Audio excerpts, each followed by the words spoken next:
Hi everyone, welcome to Disha classes.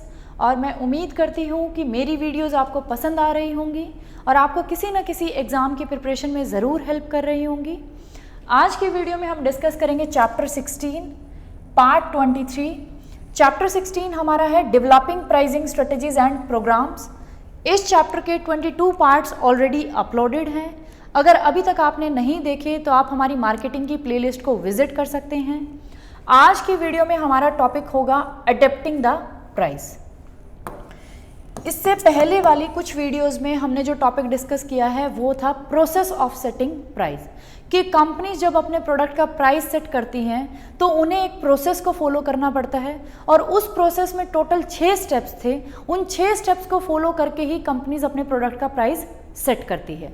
तो आज हमारा जो टॉपिक है वो है अडेप्टिंग द प्राइस। तो अडेप्टिंग द प्राइस में जैसे आपको वर्ड दिख रहा है अडेप्टिंग, अडेप्टिंग का मतलब ही है change to suit the situations. Situations के अकॉर्डिंग, सिचुएशंस को सूट करने के लिए जब आप किसी चीज को चेंज करते हैं तो हम बोलते हैं अडेप्टिंग। जब आप प्राइस को चेंज करते हैं तो आपको क्या लगता है कि कंपनी जब एक प्रोसेस को फॉलो करके अपने प्रोडक्ट का प्राइस सेट करती हैं तो क्या हमेशा वो प्राइस सेट रहता है, वो फिक्स रहता है? क्या कंपनी उस प्राइस को कभी चेंज ही नहीं करती? तो ऐसा नहीं है। Companies usually do not set a single price. Companies कभी भी एक सिंगल प्राइस सेट नहीं करती, but rather develop a pricing structure that reflects variation.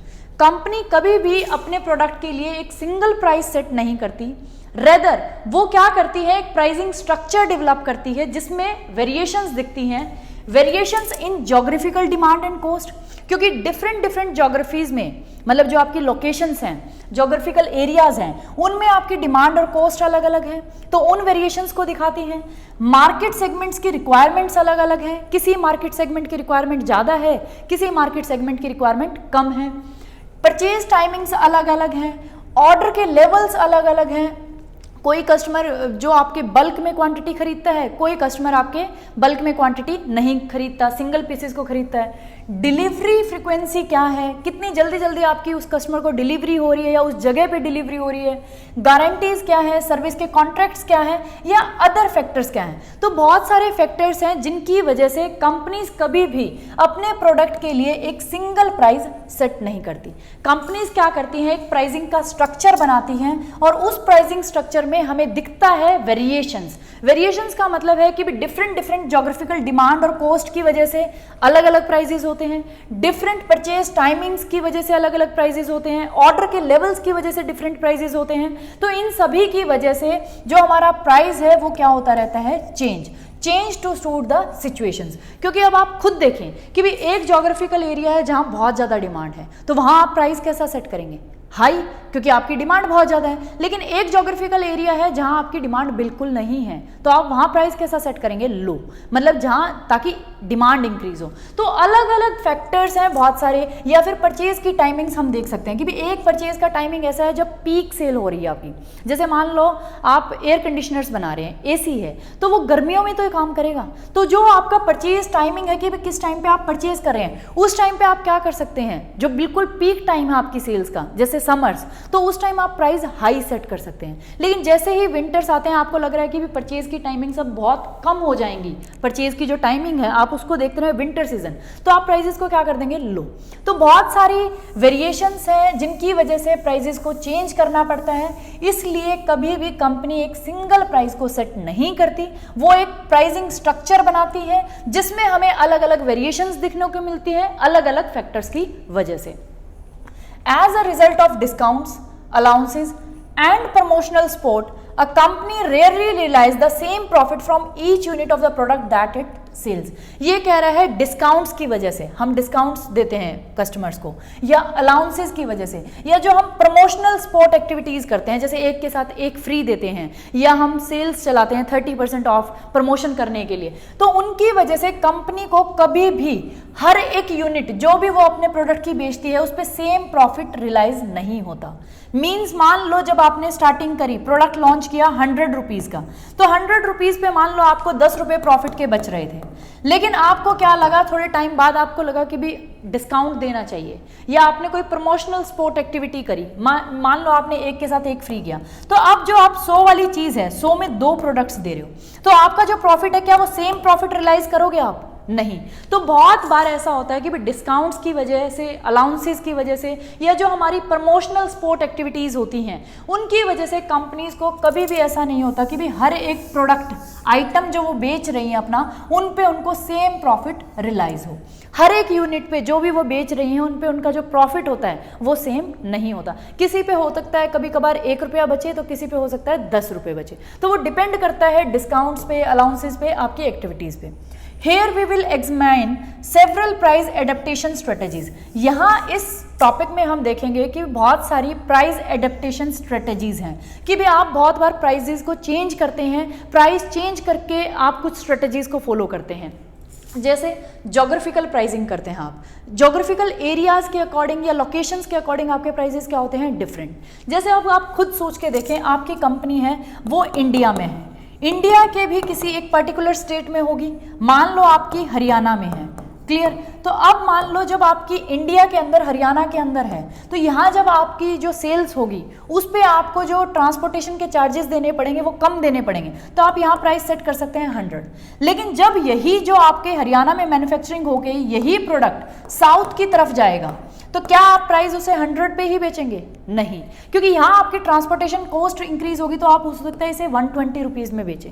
लेकिन मान लो साउथ की बजाय अगर ये अदर कंट्रीज में जाना स्टार्ट हो जाए, आउट ऑफ कंट्री जाना स्टार्ट हो जाए, तो क्या अब आपकी प्राइसिंग 100 या 120 होगी? नहीं, अब आपकी प्राइसिंग हो सकता है 200 रुपीज़ आप इसकी प्राइस कॉस्ट रखें, प्राइस रखें। तो ऐसे करके हम देख रहे हैं कि भी अलग अलग प्राइस चेंज करने की स्ट्रेटेजीज हैं। उनमें सबसे पहले है जोग्राफिकल प्राइसिंग, कि भी जोग्राफिकल एरियाज या लोकेशन की वजह से आप प्राइसेस को चेंज करते हैं। फिर है प्राइस डिस्काउंट्स, क्योंकि आपने एक प्राइस फिक्स किया लेकिन आपने देखा कि भी डिस्काउंट्स भी देने पड़ेंगे, अलाउंसेस भी देने पड़ेंगे, उनकी वजह से भी आपको क्या करना पड़ा है, प्राइस डिस्काउंट्स एंड अलाउंसेस की वजह से भी प्राइस चेंज करना पड़ा है। तो प्राइस चेंज करने की ये स्ट्रेटेजीज हैं, कब कब आप अपने प्राइस को चेंज करते हैं। तीसरा है प्रमोशनल प्राइसिंग, जब आप अपनी कुछ प्रमोशनल स्पोर्ट्स सर्विसेज या एक्टिविटीज़ लाते हैं प्रमोशन करने के लिए अपने प्रोडक्ट का, तो उस टाइम भी आप एक के साथ हो सकता है एक फ्री दे रहे हो, तो उस टाइम जो आपकी प्राइसिंग है, या फिर आप 30% ऑफ पे दे रहे हो, तो जो भी आपका ऑफर है प्रमोशन करने के लिए उस टाइम प्राइसिंग आप क्या है अलग, तो आपका यहाँ भी प्राइस क्या हुआ, चेंज हुआ। फिर लास्ट है डिफरेंशिएटेड प्राइसिंग। डिफरेंशिएटिंग प्राइसिंग में जब आप अलग अलग प्राइजेस चार्ज कर रहे हैं, डिफरेंशिएटेड प्राइजेस हैं अलग कस्टमर्स के लिए, तो भी आप प्राइजेस क्या कर रहे हैं, चेंज कर रहे हैं, क्लियर। तो ये 4 हमारी स्ट्रेटेजीज हैं जब हम प्राइस को क्या करते हैं, चेंज। पहला जोग्राफिकल प्राइसिंग, जब हम जोग्राफिकल एरियाज या लोकेशन की वजह से प्राइसेस को चेंज करते हैं। दूसरा है प्राइस डिस्काउंट्स एंड अलाउंसेस, जब हम प्राइस डिस्काउंट्स एंड अलाउंसेस की वजह से अपने प्राइस को चेंज करते हैं जो हमने फिक्स्ड किया है। या फिर हम जब प्रमोशनल एक्टिविटीज़ करते हैं अपने प्रोडक्ट को प्रमोट करने के लिए, तब हम जो प्राइसेस को चेंज करते हैं प्रमोशन करने के लिए, तब तीसरी बार हम प्राइस एडेप्टेशन स्ट्रेटेजी को अडॉप्ट करते हैं। और फोर्थ है डिफरेंशिएटेड प्राइसिंग। तो इनको हम डिटेल में डिस्कस करेंगे। तो पहले हम डिस्कस करते हैं जोग्राफिकल प्राइसिंग को। जोग्राफिकल प्राइसिंग क्या होती है? जोग्राफिकल प्राइसिंग वैसे मैंने आपको बता दिया, इसमें होता है कैश, काउंटर ट्रेड और barter. In geographical pricing, in geographical pricing the company decides how to price its product to different customers in different locations and countries।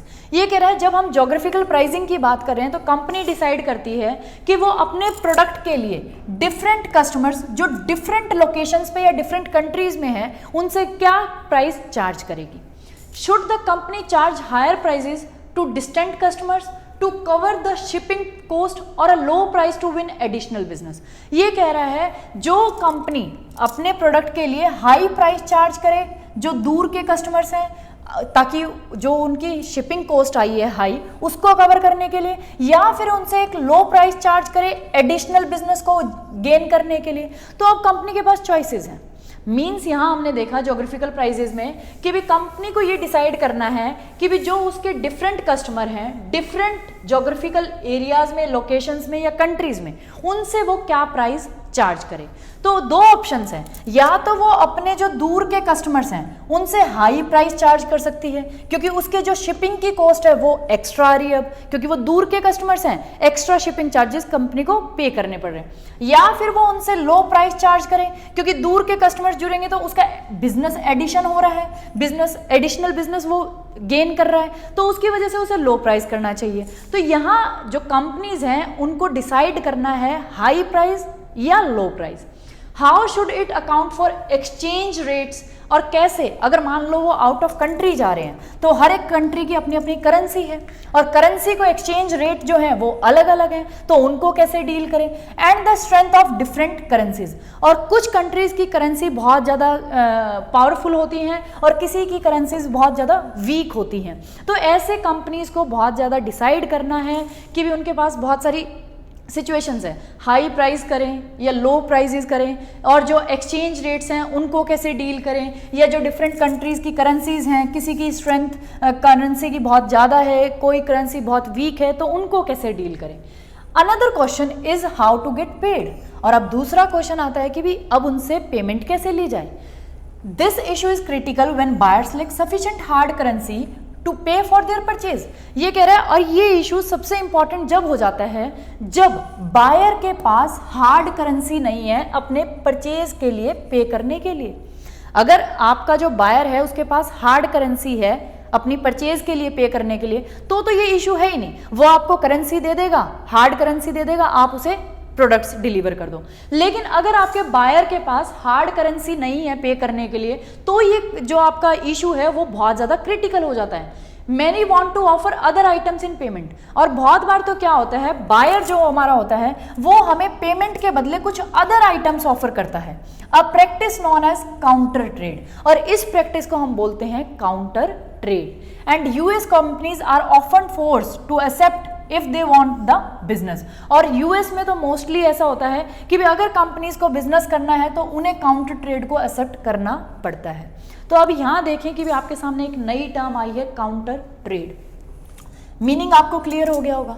मान लो आपके बायर के पास हार्ड करेंसी नहीं है पे करने के लिए, जो प्रोडक्ट वो आपसे खरीदना चाहते हैं, तो उस प्रोडक्ट को खरीदने के लिए उसके पास हार्ड करेंसी नहीं है, लेकिन वो आपको उसके बदले में, पेमेंट के बदले में कोई अदर आइटम ऑफर कर रहा है, तो उसे हम बोलते हैं काउंटर ट्रेड। कि आपको वो पेमेंट हार्ड करेंसी ना देके पेमेंट के बदले आपको कोई अदर आइटम ऑफर कर रहा है। और यूएस में तो मोस्टली ऐसा होता है कि अगर आपको कंपनीज को बिजनेस करना है तो उन्हें एक्सेप्ट करना पड़ता है काउंटर ट्रेड को। काउंटर ट्रेड में account for 15% to 20% of world trade and take several forms. अब काउंटर ट्रेड जो हमारी पूरी ऑल ओवर द वर्ल्ड की जितनी भी ट्रेड है उसका 15 to 20% वर्ल्ड ट्रेड किस में की जाती है, काउंटर ट्रेड, जहां एक प्रोडक्ट के बदले उसकी जो पेमेंट होती है वो करेंसी में ना करके किस में की जाती है, अदर आइटम में या अदर प्रोडक्ट के एक्सचेंज में परचेज की जाती है, उसे हम बोलते हैं काउंटर ट्रेड। और काउंटर ट्रेड बहुत सारे फॉर्म्स ले सकती है, बहुत सारे तरीके से आप काउंटर ट्रेड कर सकते हैं। अगर हम बात करें टोटल कितने तरीके से आप काउंटर ट्रेड कर सकते हैं, तो हमारे पास टोटल 4 तरीके हैं। 4 तरीके से आप काउंटर ट्रेड को कर सकते हैं। जब बायर हार्ड करेंसी ना पे करके पेमेंट के लिए कुछ अदर आइटम ऑफर करता है सेलर को, तो उसे हम बोलते हैं काउंटर ट्रेड। और काउंटर ट्रेड की कितनी फॉर्म्स है उनको हम देखते हैं। पहला है barter. Buyer and seller directly exchange goods with no money and no third party involve. Barter system आप सभी को पता होगा, या जिनको नहीं पता, सबसे इजी मेथड है। जो बायर और सेलर्स हैं वो डायरेक्टली गुड्स को एक्सचेंज करते हैं विदाउट एनी मनी और without any third party involvement. ना तो कोई थर्ड पार्टी की इन्वॉल्वमेंट होती, ना मनी की इन्वॉल्वमेंट होती। आपके पास एक प्रोडक्ट है, मेरे पास एक प्रोडक्ट है, आप मुझे वो प्रोडक्ट दे दो, मैं आपको मेरे वाला प्रोडक्ट दे दूंगी। फॉर एग्जाम्पल, पहले के टाइम में बार्टर सिस्टम चलता था। एक फार्मर है, उसके पास वीट है, एक फार्मर है, उसके पास राइस है। तो जो फार्मर वीट है जिसके पास, वो राइस वाले को वीट दे देगा और राइस वाला वीट वाले को राइस दे देगा। तो यहां हम क्या कर रहे हैं, डायरेक्टली गुड्स को एक्सचेंज कर रहे हैं बिना मनी के और बिना किसी थर्ड पार्टी के इंटरवेंशन के। क्लियर, इसे बोलते हैं बार्टर सिस्टम। तो यहां आपने देखा कि भी कोई भी हार्ड करेंसी पेमेंट की फॉर्म में नहीं गई, कोई भी मनी इन्वॉल्व नहीं है, एक गुड के बदले दूसरा गुड एक्सचेंज हुआ है। क्लियर। दूसरा काउंटर ट्रेड का तरीका है compensation deal. The seller receives some percentage of the payment in cash and the rest in products. Compensation deal में क्या होता है, जितनी भी पेमेंट है टोटल पेमेंट में से कुछ पार्ट तो आप कैश में पे करते हैं और जो रेस्ट पार्ट है वो आप प्रोडक्ट्स की फॉर्म में पे करते हैं। मान लो ये सेलर है, सेलर ने आपको 10,000 की गुड्स दी, तो 10,000 में से आपने कुछ पेमेंट 5,000 तो उसको कैश में पे कर दिया और 5,000 के बदले आपने उसको कुछ प्रोडक्ट, कोई आइटम ऑफर कर दी।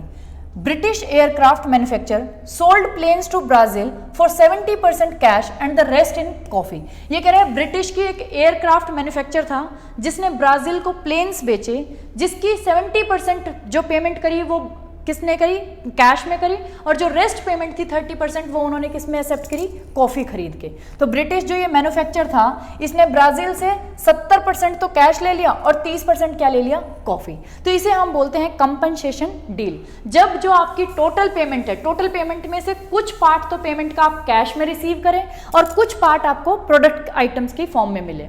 थर्ड हमारा काउंटर ट्रेड कैसे हो सकता है, buy back arrangement. Buy back arrangement क्या होता है, the seller sells a plant, equipment or technology to a company in another country and agrees to accept as partial payment products manufactured with the supplied equipment। ये कह रहा है एक seller जब किसी बायर को कोई प्लांट, कोई इक्विपमेंट या कोई टेक्नोलॉजी एक कंपनी को बेचता है जो किस कंट्री में, दूसरी कंट्री में। मान लो ये यूएस है, ये इंडिया है। यूएस वालों ने हमें एक मशीनरी दी इंडिया वालों को। अब ये मशीनरी आने के बाद हम क्या करेंगे, इससे जो इस मशीनरी से हम प्रोडक्ट्स बनाएंगे हम उसे ही क्या करेंगे, उसे ही इनको वापस सेल करेंगे।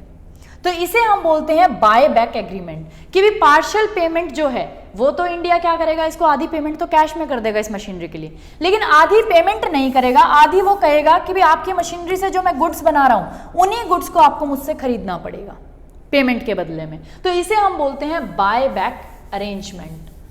जब कोई सेलर किसी भी कंपनी को जो अदर कंट्री में है उसको कोई भी प्लांट, इक्विपमेंट या टेक्नोलॉजी देता है तो एग्री करता है कि भी कुछ पार्शियल पेमेंट तो वो कैश में लेगा, लेकिन कुछ पेमेंट जो प्रोडक्ट उस चीज से, इक्विपमेंट से, मशीनरी से, प्लांट से, टेक्नोलॉजी से मैन्युफैक्चर होंगे उनके बदले में। जैसे इन्होंने एग्जाम्पल दिया है, यूएस की chemical company build a plant of for an Indian company. US की एक केमिकल कंपनी थी, उसने इंडिया की कंपनी के लिए एक प्लांट बनाया और उसने आधी पेमेंट किस में, कैश में ली, और रिमाइंडर जो था वो केमिकल्स लिए जो उस प्लांट की वजह से बनाए। इंडिया को उसने एक प्लांट भेजा, केमिकल प्लांट, तो उस केमिकल प्लांट के लिए आधी पेमेंट तो इंडिया की कंपनी ने यूएस वालों को कैश में दी और आधी जो पेमेंट थी वो उसने केमिकल की फॉर्म्स में यूएस वालों को दी। क्लियर, ये था हमारा बाय बैक कि भी इस मशीन से या इस इक्विपमेंट से जो भी प्रोडक्ट बनेगा एक तो हम आपको वही सप्लाई कर देंगे और पार्शियल पेमेंट आपकी किस में कर देंगे, कैश में। फोर्थ ऑफ काउंटर ट्रेड की फॉर्म क्या है, ऑफसेट।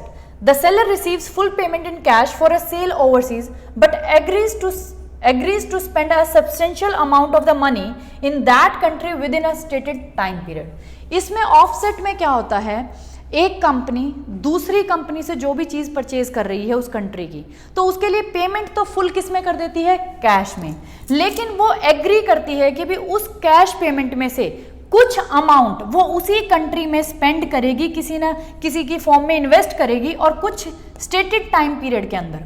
मान लो यूएस वालों ने हमें एक मशीनरी दी, उस मशीनरी की पेमेंट हमने क्या किया, 100% कैश में कर दी, लेकिन हमने यूएस वालों को कहा कि भी आपके पास जो अभी ये मनी आई है इस मशीनरी के लिए, इस मनी में से कुछ पैसा मान लो 20% या 30% आपको इंडिया में ही इन्वेस्ट करना पड़ेगा और वो भी विद इन 1 ईयर आपको इन्वेस्ट करना पड़ेगा। इसे हम बोलते हैं ऑफसेट। इसमें भी आपने क्या किया, देखो काउंटर ट्रेड करी। तो काउंटर ट्रेड करने के भी आपके पास क्या है, 4 तरीके हैं जिनके तरीके से आप काउंटर ट्रेड कर सकते हैं। बार्टर में क्या है, कोई मनी नहीं, कुछ नहीं, गुड्स के बदले डायरेक्टली गुड्स एक्सचेंज हो रहे हैं, कोई थर्ड पार्टी इन्वॉल्व नहीं। उसके बाद अगर हम बात करें कंपनसेशन डील, कंपनसेशन डील में क्या होता है, कुछ परसेंटेज जो पेमेंट का है वो आप कैश में दे रहे हैं, कुछ परसेंटेज आप प्रोडक्ट की फॉर्म में या कोई आइटम एक्सचेंज करके पे कर रहे हैं। बाय बैक एग्रीमेंट में क्या होता है, कुछ जो पेमेंट है प्लांट के लिए, मशीनरी के लिए, टेक्नोलॉजी के लिए आप कैश में कर देते हैं, और कुछ के लिए आप एग्रीमेंट करते हैं कि भी उस प्लांट से, इक्विपमेंट से या टेक्नोलॉजी से जो भी प्रोडक्ट बनेगा वही आप उस सेलर को खरीदना पड़ेगा, क्योंकि आधी पेमेंट हमने कैश में कर दी, तो आधा अब जो आपकी मशीनरी से जो भी प्रोडक्ट बनेगा वो आपको हमसे लेना पड़ेगा आधी पेमेंट के बदले। उसे हम बोलते हैं बाय बैक एग्रीमेंट। चौथा था हमारा ऑफसेट। ऑफसेट में हम क्या करते हैं, जो भी पेमेंट है मशीनरी के लिए या जिस भी चीज़ के लिए, प्रोडक्ट के लिए, उस पेमेंट को तो 100% कैश में कर देते हैं, लेकिन सेलर को या उस कंट्री को बोलते हैं कि भी आपको कुछ परसेंटेज इसका हमारी कंट्री में इन्वेस्ट करना पड़ेगा, और with in stated time period. ये नहीं कि भी आप 20 सालों में कभी भी इन्वेस्ट कर देना, नहीं, कुछ टाइम पीरियड के अंदर ही आपको उस मनी में से कुछ परसेंटेज हमारी कंट्री में या हमारे एरिया में इन्वेस्ट करना पड़ेगा। तो ये थे हमारे ज्योग्राफिकल प्राइसिंग। जब हम एक कंपनी अपने प्रोडक्ट के प्राइस को चेंज करती है ज्योग्राफिकल लोकेशंस की वजह से, या हम कह सकते हैं कंट्रीज़ की वजह से, तो उसके पास बहुत सारे ऑप्शंस होते हैं कि वो प्राइस हाई चार्ज करे, लो चार्ज करे, या फिर जो एक्सचेंज रेट्स हैं, क्योंकि अलग अलग कंट्रीज़ की अलग अलग करेंसीज हैं, किसी की करेंसी बहुत ज़्यादा स्ट्रॉन्ग है, किसी की करेंसी बहुत ज़्यादा वीक है, तो उनको कैसे अकाउंट करे या कैसे डिफरेंट कस्टमर्स के लिए डिफरेंट लोकेशंस पे प्राइस को सेट करे। इसीलिए हम बोलते हैं ज्योग्राफिकल प्राइसिंग, जब आप अलग अलग ज्योग्राफिकल लोकेशन और कंट्रीज़ के लिए डिफरेंट प्राइजेस को सेट करते हैं। फिर हमने देखा कि भी ज़्यादा दिक्कत कब आती है, जब जो आपका बायर है उसके पास हार्ड करेंसी नहीं है पेमेंट करने के लिए। मींस वो आपको पेमेंट कैसे करें, तो बहुत सारे कहते हैं कि भी पेमेंट के बदले आप हमसे क्या ले लो, आइटम ले लो कोई भी, उसे हम बोलते हैं काउंटर ट्रेड। जब आपको पेमेंट, जैसे आप सेलर हो, आपने किसी को गुड्स बेची, लेकिन उसने कहा मेरे पास करेंसी नहीं है पेमेंट के लिए, जो ये पैसा मेरे को आपको देना है, उसके बदले में आप मुझसे कुछ ले लें, तो उसे हम बोलते हैं काउंटर ट्रेड। और काउंटर ट्रेड के भी 4 तरीके हैं, यानी आप सिर्फ एक गुड्स के बदले गुड्स एक्सचेंज कर रहे हैं तो उसको हम काउंटर ट्रेड बोल रहे हैं। अगर आप कुछ अमाउंट पेमेंट का, जो भी आपने पेमेंट करनी है सेलर को, उसका कुछ अमाउंट अगर कैश में कर रहे हैं और कुछ प्रोडक्ट्स में कर रहे हैं, तो उसे भी हम काउंटर ट्रेड ही बोलेंगे, लेकिन उसका नाम हो जाएगा कंपनसेशन डील। या फिर आप जो भी आइटम किसी से परचेज कर रहे हैं उसके बदले में आधी कैश पेमेंट ले रहे हैं और आधा आप एग्रीमेंट कर रहे हैं कि जो भी प्रोडक्ट इससे बनेगा मशीनरी से वो हमें दे देना आधी पेमेंट के बदले, तो उसे हम बोलते हैं बाय बैक अरेंजमेंट। इसको भी हम काउंटर ट्रेड ही बोलेंगे जब फुल पेमेंट कैश में नहीं हो रही। या फिर हो सकता है ऑफसेट, जिसमें जो पेमेंट है फुल पेमेंट तो कैश में ही हो रही है, लेकिन एक एग्रीमेंट होता है कि भी इस पेमेंट में से कुछ अमाउंट आप हमारी कंट्री में इन्वेस्ट करेंगे with in a stipulated time, तो इसको भी हम काउंटर ट्रेड ही बोलेंगे। ये थी हमारी ज्योग्राफिकल प्राइसिंग। आई थिंक आपको अच्छे से समझ आ गई होगी। इसके बाद हम देखेंगे कि भी जो हमारी प्राइस चेंज करने की स्ट्रेटेजीज हैं वो 4 हैं। पहला हमने देख लिया ज्योग्राफिकल प्राइसिंग। अब हम नेक्स्ट देखेंगे प्राइस डिस्काउंट एंड अलाउंसेज, कि भी प्राइस जो डिस्काउंट्स एंड अलाउंसेज होते हैं उनके टाइम कंपनीज कैसे अपने प्राइस को चेंज करती है जो उन्होंने अपने प्रोडक्ट के लिए प्राइस सेट किया। अगर आपको कोई भी डाउट होता है तो आप मुझे कमेंट बॉक्स में लिख सकते हैं। Thank you for watching Disha classes. And सभी व्यूवर्स से सिर्फ मेरी एक ही रिक्वेस्ट है, अगर अभी तक आपने चैनल को सब्सक्राइब नहीं करा तो प्लीज़ चैनल को सब्सक्राइब करें एंड वीडियोज़ को जितना हो सके उतना शेयर करें। प्लीज़ प्लीज़ प्लीज़ वीडियोज़ को शेयर कर दिया करो ज़्यादा से ज़्यादा। Thank you for watching.